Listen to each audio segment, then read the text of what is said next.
là, pour Virginie, super rencontre que cette Virginie qui est venue toute seule il y a 3 mois à Tenerife, vraiment une aventurière. Hein. Je sais que tu n'aimes pas beaucoup qu'on parle de toi, donc je ne vais pas en dire trop, je ne vais pas t'embarrasser, mais c'est une sacrée aventurière qui a fait beaucoup le tour du monde, qui sait prendre des décisions comme ça du jour au lendemain et venir s'installer sur une île en suivant son cœur.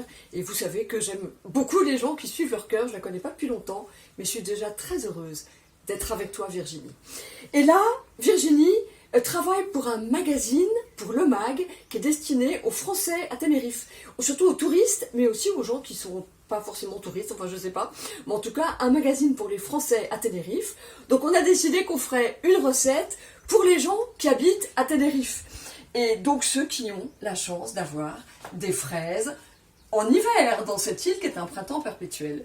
Et ça c'est génial, on vient de les cueillir là, tout à l'heure dans mon étoile de permaculture, où j'ai montré comment j'arrive à cultiver des fraises en plein hiver, j'en avais aussi en janvier, et elles sont délicieuses, elles ont un vrai goût de fraises, voilà. Et elles sont dans des tunnels avec des moustiquaires pour les protéger des lézards qui sont les premiers prédateurs.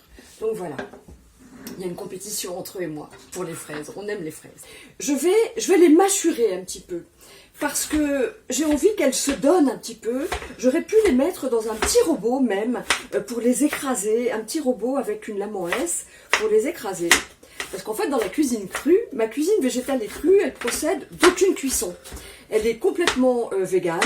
Et elle n'engage pas de cuisson, mais ça ne nous empêche pas de faire des plats absolument incroyables, des tartes, des risottos, des soupes crues et chaudes. Il y en a plein sur ma chaîne YouTube, en accès gratuit, et sur mon blog. Donc on a quand même quelques blenders. On a un blender pour faire des petites sauces, pour broyer menu et faire comme des smoothies. Et puis on a un robot avec une lame en S qui nous permet de détailler pour transformer les légumes racines en risotto par exemple. Et voilà, et ça c'est assez chouette. Donc là, je les ai juste un tout petit peu mâchurés parce que j'ai envie que quand on les met en bouche, on n'ait pas à se battre pour les croquer. Qu'elles se donnent, qu'elles donnent leur parfum. Et déjà, voilà, rien que de les hacher comme ça, elles sont en train de livrer beaucoup de leurs effluves. Et ce sera, voilà, elles seront plus accessibles en bouche. Voilà, c'est ça en fait hein, que je cherche. Voilà. Donc là, j'ai détaillé quelques-unes de mes fraises. Voilà. Je les mets de côté. Je les mets de côté ici. J'ai mon torchon, bien sûr. Et là, maintenant, donc on va se séparer des fraises. Et là, maintenant, je vais réaliser une sauce, vous montrer comment rapidement on peut faire une sauce avec du lait de coco. Donc ça, c'est du lait de coco en conserve, c'est du lait de coco bio. Voilà, qui est très bon, il est très crémeux. Rien que ça, c'est délicieux. Et là, je vais adjoindre juste un peu de gingembre. Alors du gingembre, je vais le râper. Il m'en restait un tout petit morceau. Je râpe le gingembre et là, enfin, alors là je le râpe pareil pour qu'il se donne. Avec la râpe, il se donne bien comme ça. Voilà. Donc là, on a découpé notre gingembre. Et ce que je vais faire, puisque quand on en cuisine traditionnelle, en cuisine cuite traditionnelle, eh bien, nous aurions fait chauffer le lait de coco, même le porter à ébullition, pour que le gingembre puisse infuser et libérer le parfum. Mais là, je ne veux pas recourir à la chaleur parce que ça pervertirait en fait l'intégrité enzymatique et nutritionnelle des légumes. Quand on pense que la vitamine C déjà à 60 degrés, il n'y en a plus, la vitamine A apparaît, etc. À la cuisson, les vitamines se perdent et la puissance vibratoire, on peut en parler maintenant sans avoir l'air trop perché, des légumes disparaît aussi. Alors là, je vais donner quelques tours avec mon tout petit mini blender. Et en cuisine végétale et crue, c'est un protocole pour que le gingembre se donne sans que nous n'ayons besoin de l'infuser par la chaleur. Donc là, il n'y a pas de cuisson, et il y a une vivacité des goûts qui est, à mon avis, beaucoup plus belle que dans la cuisine cuite. Voilà. C'est très bon. Là, on a le coco, on a le gingembre, c'est très très fort. Et là, je vous vraiment une recette super simple. Et j'ai même envie d'en proposer plusieurs, voilà. D'en proposer plusieurs parce que j'ai plein d'idées qui me viennent. Alors, là, nous avons nos fraises Et les fraises, alors je vais les mettre dans des tout petits pour qu'on ait des petits exemples. Mais ça même, ça vous demandera pas plus de travail que de préparer 3 versions pour vos convives. Parce que vous verrez que quand on déguste et que les papilles sont tendues de désir et attentives pour aller capter les parfums différents, quand on a 3 propositions de desserts différentes, il y a quelque chose au niveau de la concentration, de l'ouverture de conscience, j'en sais rien, il y a un truc, le cœur qui s'ouvre. Et dans cet exercice-là, il y a comme une méditation culinaire. Et là, je pense que cette attention qu'on réserve au plat dont on se nourrit, cette qualité d'attention, elle est méditative et elle participe énormément à la restauration, puisqu'on se restaure en mangeant, en dévorant le monde, à la restauration au sens émotionnel et vibratoire. Voilà. Alors, je vais mettre un petit peu nos fraises qu'on a un petit peu mâchurées. Je vais les mettre donc dans 3 petits... Peut-être qu'on en aura une 4e en vie, je sais pas. Là, on est en impro. Je suis en train de cueillir des herbes avec Virginie. Et c'est vrai que les idées sont venues de le faire de plusieurs façons. Voilà. Alors là, on a notre petite préparation qui va être la base de tout. Coco gingembre. Et en même temps, voilà. Alors, on met là déjà coco gingembre avec les fraises.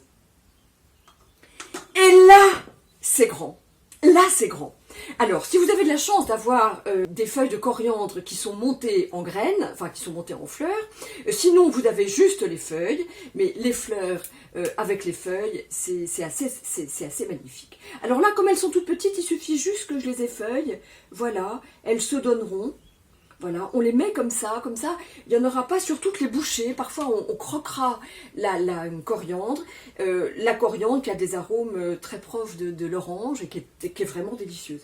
Et là, on met aussi, voilà, donc là on a une petite, on dirait une petite soupe de coco, de fraises, coco, gingembre, coriandre. Alors, coco, gingembre, coriandre, ça c'est un trio qui fonctionne de toute façon, hein, c'est très très magnifique. Je vais remettre encore une petite ombelle comme ça de coriandre. Il y a fait beaucoup de fleurs, mais c'est très joli. Et je remets encore un petit peu, non je ne suis pas perfectionniste, quelques feuilles aussi. Voilà, quelques petites feuilles. Mais si vous les voulez, elles sont plus grandes, hein, normalement, elles sont dentelées, elles sont faites, voilà. On en a un déjà. Et là, on pourrait faire... les fraises adorent la compagnie du basilic, donc on pourrait faire coco, mais à ce moment-là, sans le gingembre. Sans le gingembre. Là, le gingembre n'est pas convoqué avec le basilic. Voilà. Donc là, je mets carrément, simplement qui sort de notre... Là, on peut aussi faire, hein, dans mes formations, je vous apprends à faire du lait de coco, je vous apprends à faire des laits, des crèmes, etc. avec des graines oléagineuses. Hein. Mais là, on va assez vite. Donc voilà. Et là, on va mettre du basilic. Alors le basilic, il est superbe. Pareil, il faut le couper un petit peu. Et là, juste au moment de servir, on le coupe comme ça, gentiment. Pareil, pour qu'il puisse se libérer. Alors, fraises, basilic, coco, c'est énorme, c'est énorme, c'est énorme. Et là, on prend toujours les toutes... Oh, on peut prendre une petite fleur. Là, j'ai une petite fleur de basilic, donc on va la mettre. Ça, c'est magnifique. Et puis sinon, on prend les toutes petites fleurs pour notre déco. On prend, regarde, voilà, toujours les plus petites. Voilà, mais là, on n'a pas besoin. Je vais mettre une petite fleur, puisque là, on est fleuri aujourd'hui. On a été cueillir des fruits de la passion. Donc, fruits de la passion, ça, c'est génial. Fruits de la passion, avec la fraise, c'est super. Alors, normalement, en France, c'est fraise avec du sucre et du citron et de la crème fraîche. Là, on a complètement transcendé l'histoire à la lumière des découvertes culinaires, c'est-à-dire de cuisine végétale et crue.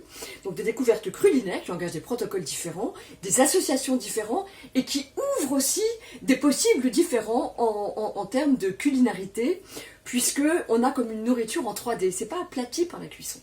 Alors là, on a dit qu'on mélangeait nos fraises avec des fruits de la passion. Voilà, et ça va être très très sympa. Alors ça va être acide.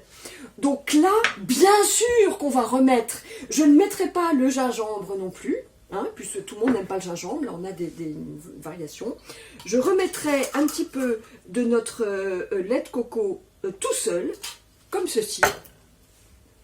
Et là, puisqu'on a l'acidité du fruit de la passion, et là on peut éventuellement mettre un petit peu de ce sucre des palmiers canariens, le sucre qu'on trouve dans les îles Canaries. On peut mettre un tout petit peu de sucre. Alors pour le doser bien, et pour pas que tout parte, non, c'est assez, voilà, je le mets comme ça, pour être sûr de ne pas en mettre trop, voilà. Et là, c'est très sympa. Là, c'est très canarien. Ça, c'est super. Et j'ai oublié que là, voilà, des graines de coriandre que j'avais quand je vivais à Paris sur la péniche l'Instant Cru. J'avais mis 25 tonnes de terre et je récoltais des graines de coriandre. Et là, on peut mettre, vraiment, n'hésitez pas à mettre un petit peu de poivre de coriandre. Donc, les graines de coriandre, quand elles sont grainées, hein, là, elles vont se transformer de fleurs en graines. Et là, on peut mettre un tout petit peu. Là, ça peut être vraiment, vraiment très chouette. Des petites notes poivrées comme ça, le poivre vert de coriandre, avec les fleurs de coriandre, le coco et le gingembre. Là, avec le basilic, ça va être superbe. Si vous voulez rajouter, bien sûr, un petit peu de sucre, c'est toujours possible. Hein. Voilà. Là, on n'a pas de verre pour aller avec nos fruits de la passion, mais c'est joli comme ça. On va juste rajouter une toute petite, pour mettre un petit peu de blanc au milieu, que ce soit joli, c'est important que ce soit joli. Un petit peu, voilà. Voilà. Alors là, on a 3 variations autour de la fraise et ça prend pas beaucoup plus de temps de proposer toutes ces variations, si tant est que vous trouviez des herbes fraîches, mais ici on trouve des herbes fraîches toute l'année, du basilic, de la coriandre, dans cette île de printemps perpétuel, et donc c'est facile. Et encore une fois, le servir comme ça, avec cet échange, on va de l'un à l'autre pour aller chercher les parfums, eh bien c'est vraiment agréable. Et des déclinaisons, il y en a encore beaucoup plus. Si vous voulez les mettre en commentaire, vos variations. Alors on va rester autour de la fraise et du lait de coco et de la crème de coco. Et après, qu'est-ce que vous aurez vous trouvé comme variation? Nous sommes à votre écoute. J'adore être à votre écoute et j'adore partager mes recettes végétales et crues parce que ça a changé ma vie, que ça donne une patate formidable, une énergie du tonnerre et que c'est génial. Voilà. Merci Virginie de m'avoir donné cette occasion de pouvoir partager ma passion. Invitée de Virginie pour le MAG, eh bien on a passé une après-midi formidable et je me réjouis de vous retrouver dans le prochain numéro qui sort le 1er mai. On se retrouve avec des recettes. Tranquille, tranquille.